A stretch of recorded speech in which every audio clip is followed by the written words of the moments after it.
A paz do Senhor Jesus e uma boa tarde a todos. Daqui a pouco eu vou estar gravando mais um vídeo para o canal, né, mais um louvor. Mas antes eu quero trazer uma reflexão, uma palavra que o Senhor tem colocado no meu coração esses dias, que está no Evangelho escrito por João, o capítulo 19, do verso 28 ao 30, que nos diz assim: Depois, sabendo Jesus que já todas as coisas estavam terminadas, para que a escritura se cumprisse, disse: Tenho sede. Estava, pois, ali um vaso cheio de vinagre, e encheram de vinagre uma esponja, e pondo-a no ensopo, lá chegaram à boca. E quando Jesus tomou o vinagre, disse: Está consumado. E, inclinando a cabeça, entregou o Espírito. Jesus, ele diz essa frase, está consumado, né? Para nos dizer que estava feito, que estava concluído, que estava cumprido a promessa que foi feita lá no Éden.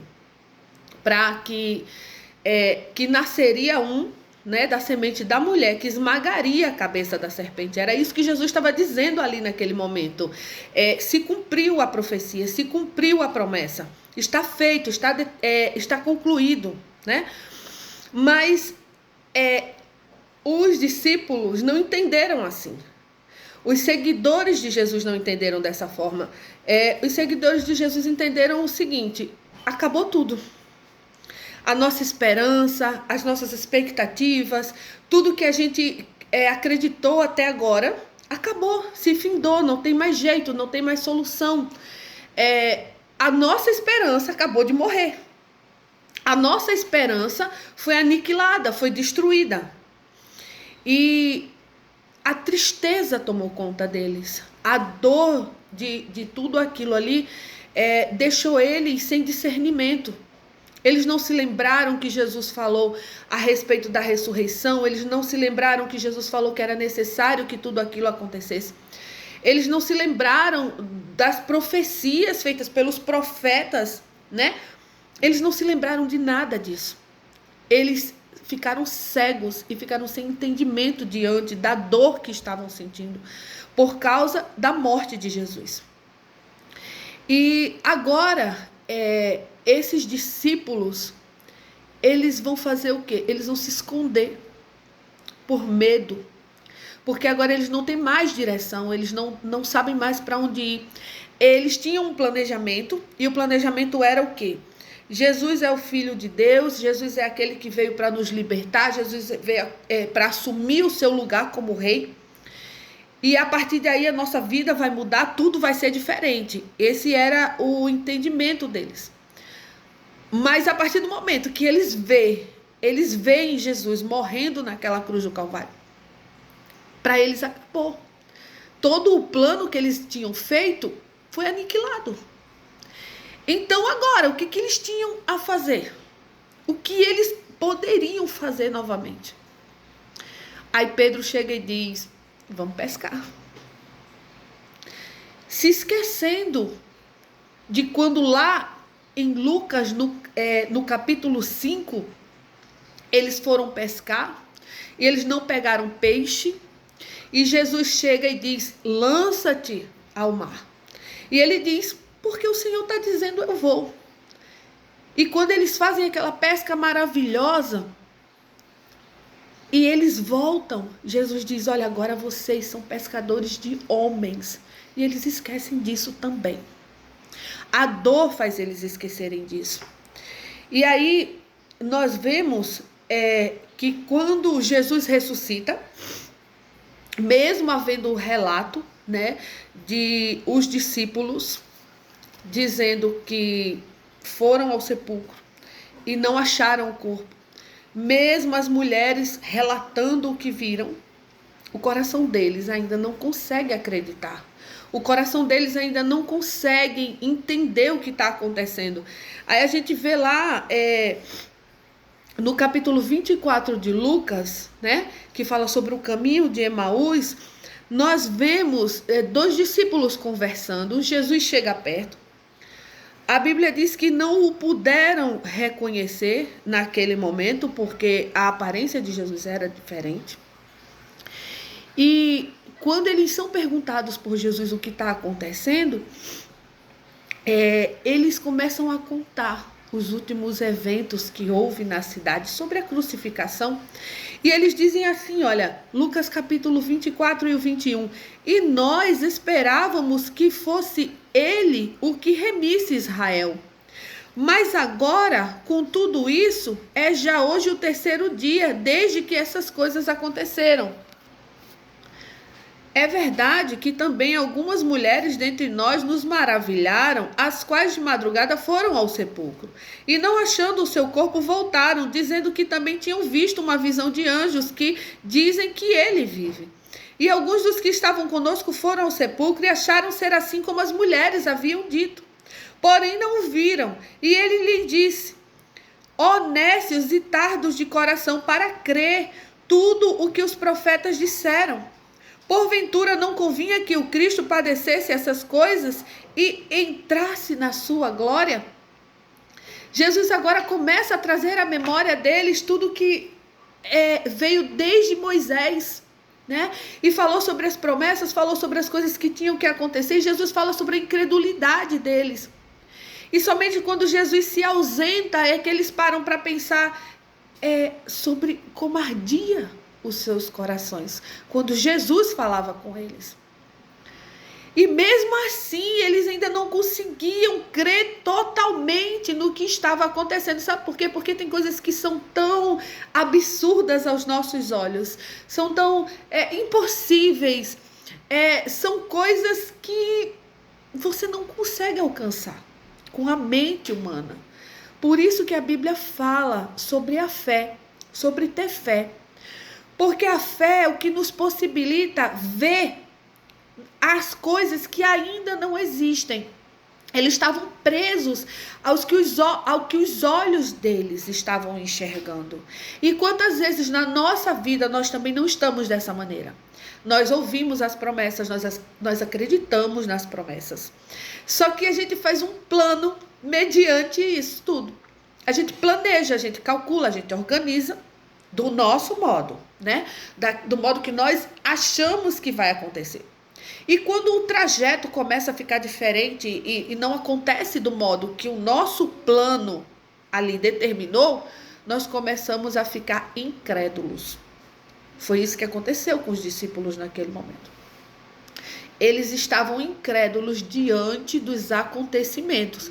Enquanto eles voltavam a pescar sem esperança, achando que tudo havia se acabado, Jesus estava descendo à mansão dos mortos, conquistando a nossa vitória em definitivo, tomando a chave das mãos da morte e resgatando para ele as almas. Não só as que haviam morrido e estavam lá, como também as que ainda iriam morrer. E até enquanto houver vida, haverá resgate de Cristo para essas almas. E é essa esperança que nós temos que trazer ao nosso coração todos os dias. Por quê?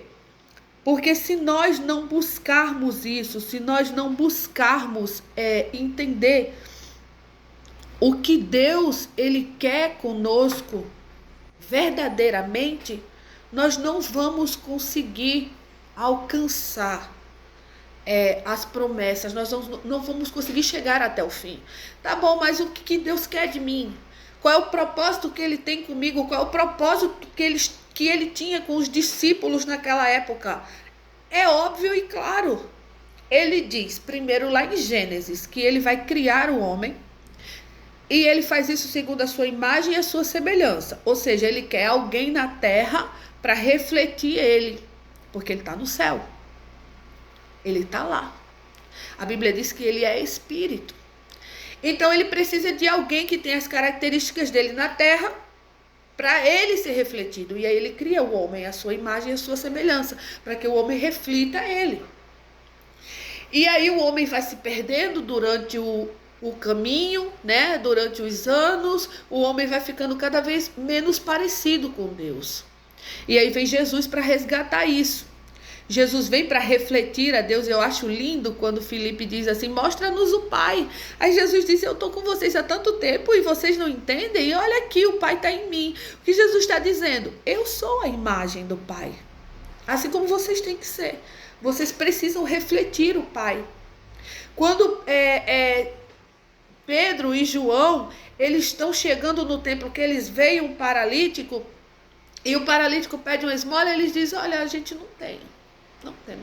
Não temos prata, não temos ouro, mas nós temos uma coisa, isso nós vamos te dar. Ele diz, olha para nós. Aí ele fala assim, em nome de Jesus Cristo, levanta e anda. Por quê? Porque agora eles eram a imagem do Pai. O Pai estava refletido neles, o poder do Pai estava nele. E o que Deus quer de mim hoje? Ele quer que eu seja a imagem e a semelhança dele na terra. Que eu reflita a glória dele através do fruto do Espírito manifestado na minha vida. Está feito, está consumado, está resolvido, está cumprido tudo que Cristo sofreu na cruz, deu-nos a garantia do cumprimento. E é o cumprimento só da promessa de salvação? Não, é de tudo. De tudo, porque os textos bíblicos dizem que se nós estivermos em Deus e as palavras dele estiverem em nós, nós vamos poder pedir qualquer coisa e nós seremos atendidos.